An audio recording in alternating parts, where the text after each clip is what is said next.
प्यारे भाइयों प्यारे बहनों, आइए हम मनन चिंतन करें संत मत्ती का सुसमाचार अध्याय 13 पवित्र वचन 10 से लेकर 15 तक।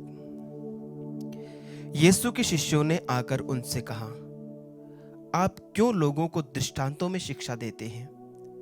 उन्होंने उत्तर दिया, ये इसलिए कि स्वर्ग राज्य का भेद जानने का वरदान तुम्हें दिया गया है, उन लोगों को नहीं। क्योंकि जिसके पास कुछ है उसी को और दिया जाएगा और उसके पास बहुत हो जाएगा, लेकिन जिसके पास कुछ नहीं है उससे वह भी ले लिया जाएगा जो उसके पास है। मैं उन्हें दृष्टांतों में शिक्षा देता हूं, क्योंकि वे देखते हुए भी नहीं देखते और सुनते हुए भी न सुनते और न समझते हैं। ईसाइयाह की यह भविष्यवाणी उन लोगों पर पूरी उतरती है। तुम सुनते रहोगे परंतु समझोगे नहीं, तुम देखते रहोगे परंतु तुम्हें नहीं दिखेगा, क्योंकि इन लोगों की बुद्धि मारी गई है। ये कानों से सुनना नहीं चाहते, इन्होंने अपनी आंखें बंद कर ली है। कहीं ऐसा ना हो कि ये आंखों से देख ले, कानों से सुन ले, बुद्धि से समझ ले, मेरी ओर लौट आए और मैं इन्हें भला चंगा कर दूं। परंतु धन्य है तुम्हारी आंखें, क्योंकि वे देखती हैं, और धन्य है तुम्हारे कान, क्योंकि वे सुनते हैं।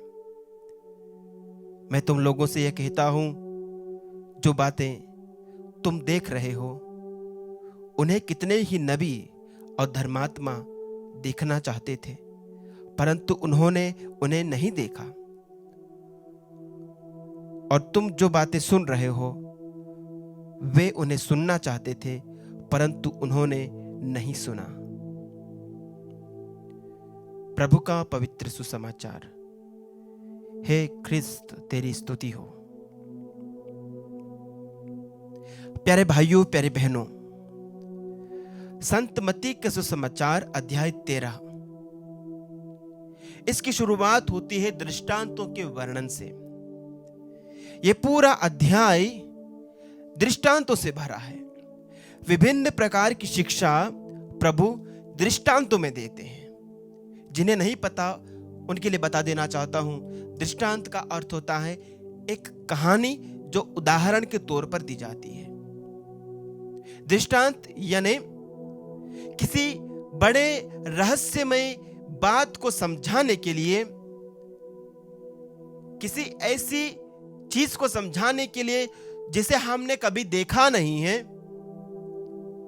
जो हमारे मानवीय अनुभव से परे हैं, जो स्वर्गिक है, जो रहस्यमय है, जो अलौकिक है। उस चीजों को समझने के लिए, उन चीजों को समझने के लिए लौकिक उदाहरण, स्वर्गिक चीजों को समझने के लिए दुनियाई उदाहरण, जो हमने देखा है, जिसका हमने अनुभव किया है, जिसका हमें तजुर्बा है, उन चीजों का उदाहरण लेते हुए ऐसी चीजों को समझाना जिसका हमें तजुर्बा नहीं है, जिसको हमने देखा नहीं है, जिसका हमने अनुभव नहीं किया है, जिसकी हमें जानकारी नहीं है।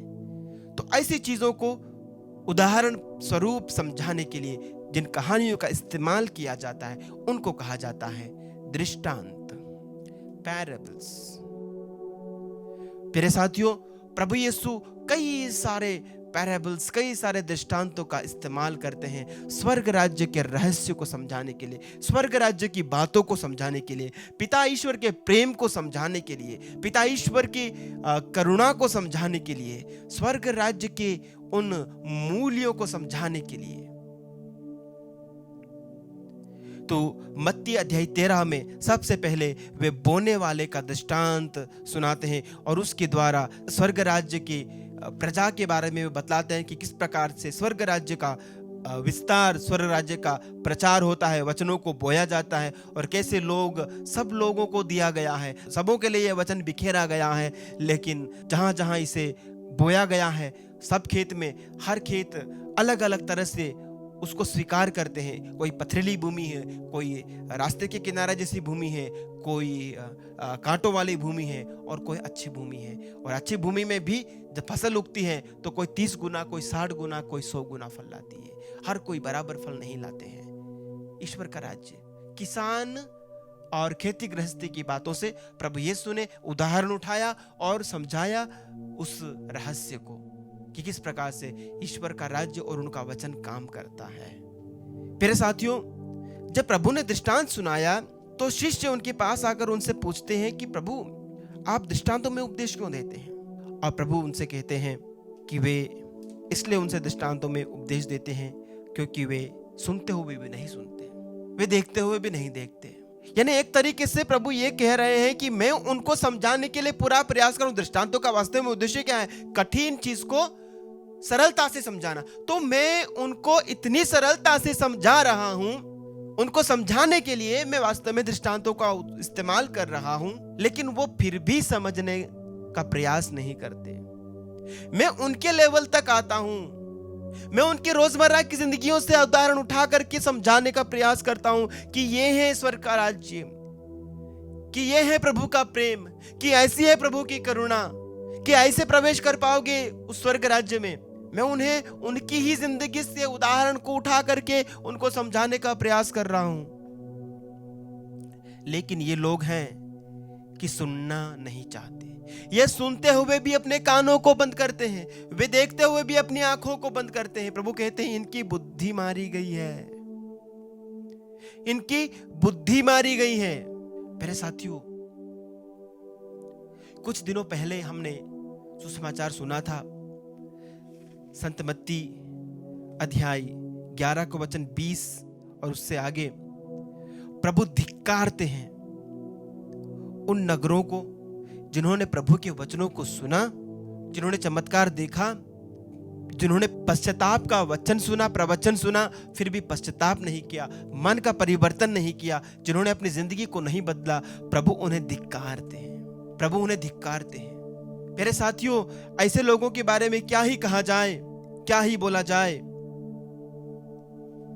जो प्रभु की वाणी को, जो प्रभु के वचनों को,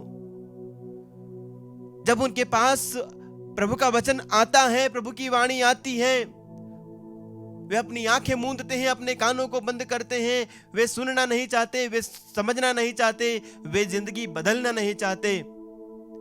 फिर उनका उद्धार कौन कर सकता है? इसलिए प्रभु कहते हैं जिसके पास है उसे और अधिक दिया जाएगा, और जिनके पास कुछ नहीं है उनसे वो भी ले लिया जाएगा जो उनके पास है। जिन्होंने वचन को अपने जीवन में स्वीकार किया है, अपने दिल में रखा है, उन्हें और अधिक दिया जाएगा, उनका पुरस्कार और बड़ा हो जाएगा।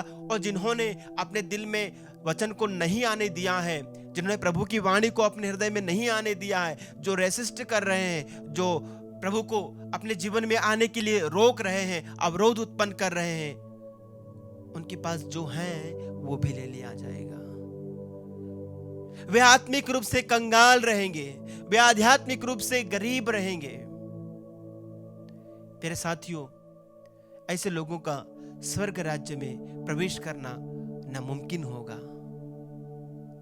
मेरे साथियों, आइए तो हम प्रभु से प्रार्थना करें कि जो कुछ हम देख रहे हैं, जो हम सुन रहे हैं, प्रभु की वाणी को, प्रभु के चमत्कारों को जो हम देखते हैं, प्रभु के महान कार्यों को हम देखते हैं, हम इन्हें देखें, समझें और प्रभु की प्रभु सत्ता को, प्रभु के सामर्थ्य को, प्रभु के राजत्व को स्वीकार करें, उनकी प्रजा बने, उन्हें अपना प्रभु और मुक्तिदाता माने, उनमें विश्वास करें और उनकी वचनों के ऊपर अपने जीवन को चलाने के लिए हम अपनी तरफ से प्रयास करें और उनसे अनुग्रह मांगे कि हम उनके नक्शे कदम पर, हम उनके वचनों पर चल सके, उनका वचन हमारे जीवन में और अधिक बढ़ता जाए और अधिक समृद्ध होता जाए, ताकि हम इस दुनिया में और आने वाले जीवन में प्रभु के साथ रह सकें।